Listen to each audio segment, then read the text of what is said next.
Some cars are so amazing, so unique that if we see them in the wild, people will literally break their necks just to get a second look. Oh, LFA? An LFA? What? Are you fucking kidding me? We all know the normal offenders, but in this list I want to share with you some more unique cars that you might not even know exist, but when they drive by, you might need a bag of frozen peas in the evening to ice that sore neck of yours. So let's get into the list. All right, we're taking that off. But by the way, this list is stacked, so seriously watch all of it. Starting the list out strong with the Mitsubishi Gsx. Made popular by the Fast and the Furious movies, the Gsx is a car that's been on my bucket list for a long time. I honestly drool when I see one of these on the road, and I've only seen one time in the wild, and I'm in the wild a lot. Mitsubishi absolutely killed the design of this car with the aggressive yet smooth body lines that cover this car, and that hood bump is really something to be desired. The two-door Jeep Cherokee XJ. Although Jeeps are everywhere, the two-door XJs are really a sight to be seen and a special blessing when they cross your paths. They're basically like any other XJ, they just got two doors, they're a little bit shorter, and some of them have these really cool windows, which, fun fact, they had to stop making because they were really easy to break into. But if you're in just regular traffic and one of these passes you while you're in a traffic jam, you're probably gonna hurt your neck, so have your ice packs ready. Sticking with the Jeep theme really quick, we want to talk about the Comanche. Now, the Comanches are sick little trucks. They were competitors for Toyota pickups, for the Ford Ranger, things like that, but they were dead nuts reliable. They're very unique, kind of quirky trucks, and they look fantastic. You usually see one of two. You're passing by a house and they're just rotting in the backyard, just literally falling to pieces, or they're on the road, they're really clean.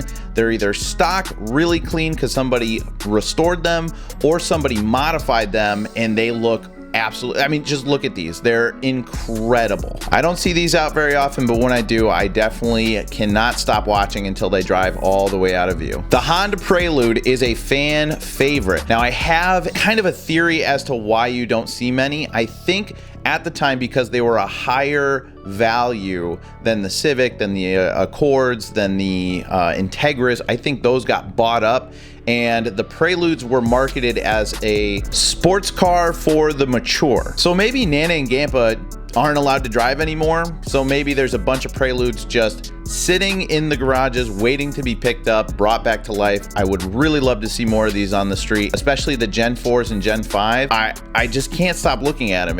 They're a solid design. I really like them. What do you guys think in the comments of the Honda Prelude? Do you like the Gen 4 better, the Gen 5, or is there another gen that you like? Drop it in the comments. This next car on the list is so sick that you can turn it into a camper, and it has a cooler for an armrest. And if you see a dark green one driving around, you might catch a glimpse at the Great Heisenberg. And if you don't get that reference, you need to watch Breaking Bad right now for your own sake. We're of course talking about the Pontiac Aztec.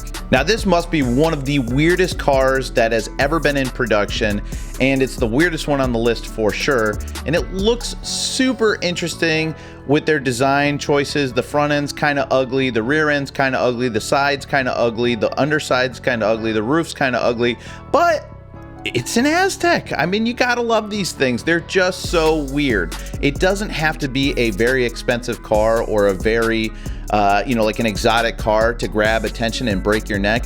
If a Pontiac Aztec drives by, there is literally zero chance you will be taking your eyes off of it until it leaves your view. Key cars are so amazing.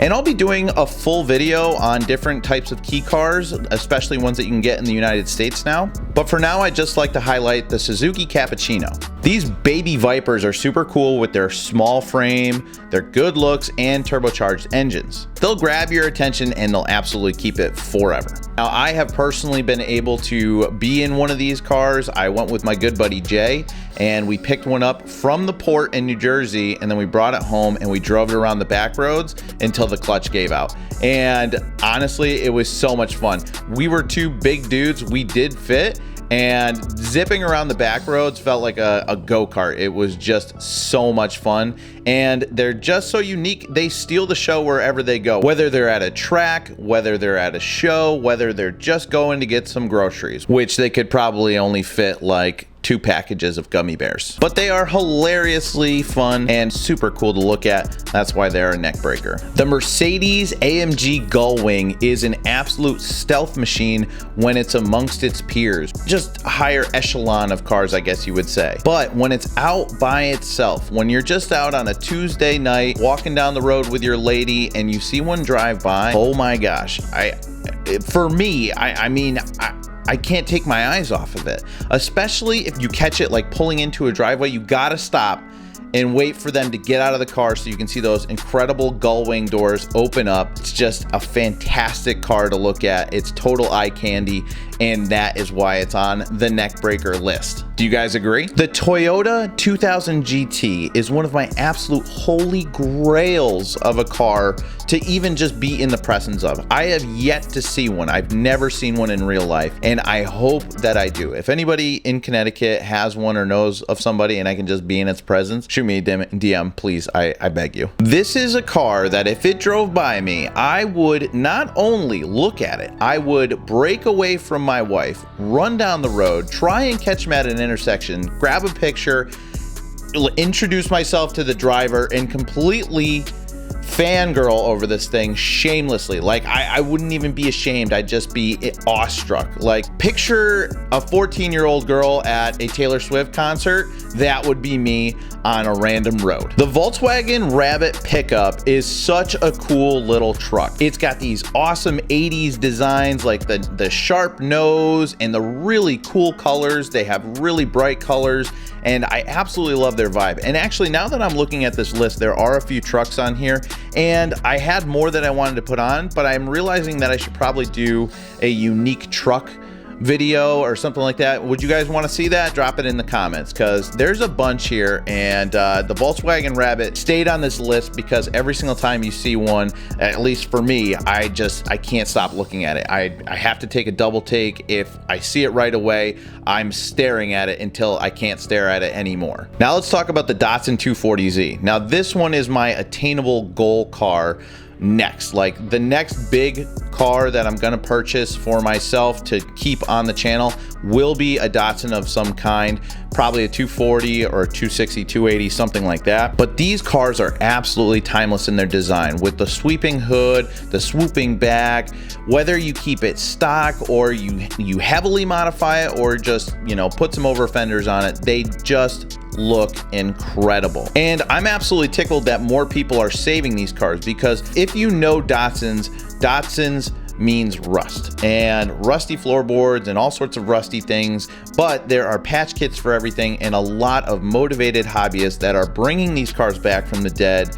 And I love that they're doing that, because these cars absolutely need to be preserved, saved. So if you haven't saved a Datsun yet, go out and adopt one, go work on it, and just be happy to get every guy's attention wherever you go, because they are a phenomenal car that you don't see around very much. And I can't stop looking. If it's driving past, don't talk to me. I'm busy drooling.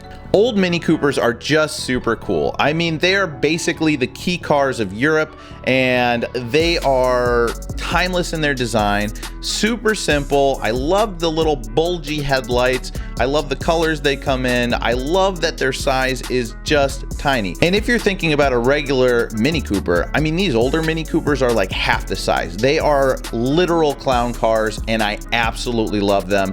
You don't see them around very often, but when you do, crick crack, your neck is to your back. I don't know, I'm making things up. Old Mini Coopers, they're great. Before we get to these last two, I just want to thank you guys so much for watching this far. If you haven't already, click the like button and the subscribe button.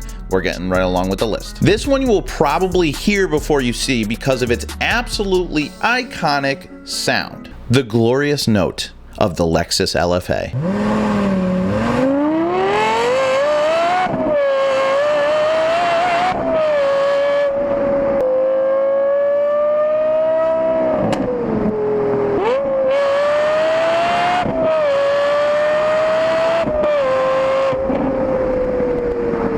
It's just simply incredible. From design to drivetrain, this car is dang near perfect. You also don't see them very much. It's basically a unicorn if you see one out and about. It is up there with like Koenigsegg's and all the Lamborghinis, Ferraris, everything. To me, it's in that class, and I'm more excited to see an LFA than any of those, to be honest with you. I have never seen an LFA in the wild. So if you are blessed to see an LFA on the road, cherish that moment and then grab a frozen bag of peas to put on your neck that night. And last but certainly not least, literally any saab. All right, guys, so that's the video I have for you tonight. If you liked the video, if you enjoyed it, go ahead and hit that like button, subscribe to the channel, and we'll be putting out more content, more lists. If there's anything you want to see, drop it in the comments below. I'll see you guys on the next one.